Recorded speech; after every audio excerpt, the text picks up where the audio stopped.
పెళ్లి చేసి చూడు, ఇల్లు కట్టి చూడు అని మన పెద్దలు అంటుంటారు. ఎందుకు అనంటే అవి రెండు జీవితంలో అత్యంత కష్టమైన పనులు అని అర్థం. అంతే కదా! కానీ అందులో ఏముంది, చాలా ఈజీ అని చెప్తున్నాడు ఉత్తరప్రదేశ్‌లో ఉన్న ఒక పెద్ద మనిషి. అంటే ఆయన ఎన్ని ఇళ్ళు కట్టాడో మనకు తెలియదు. కానీ పెళ్ళిళ్ళు మాత్రం అయ్యో! ఈ మన కార్పొరేట్ కాలేజ్ ర్యాంకింగ్స్ ప్రకటిస్తుంటాయి. 1, 1, 1, 2, 2, 2, 3, 3, 3, 4, 4, 4 లాగా అతను చేసుకున్న పెళ్ళిళ్ళు 1, 2, 3, 4, 5, 6 ఇప్పుడు ఏడో దానికి రెడీ అవుతున్నాడు. మహానుభావుడు. అతనికి ఒక పిల్లాడున్నాడు, ఇంటర్మీడియట్ స్టూడెంట్.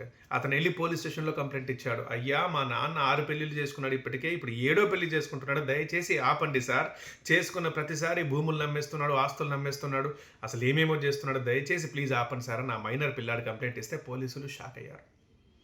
అసలు 6 పెళ్ళిళ్ళు ఎట్లా చేసుకున్నాడు? అఫీషియలా? అనఫీషియలా? వాళ్ళ ఆడవాళ్ళు ఎట్లా ఒప్పుకుంటున్నారు? ఆ వియ్యంకులు ఎట్లా ఒప్పుకుంటున్నారు? ఆ పెద్ద మనుషులు ఎట్లా ఒప్పుకుంటున్నారు? ఇప్పుడు 7థ్‌కి ఎట్లా రెడీ అవుతున్నాడు? షాక్ అయ్యి ఇప్పుడు దర్యాప్తు చేస్తున్నారట. చూస్తున్నారా?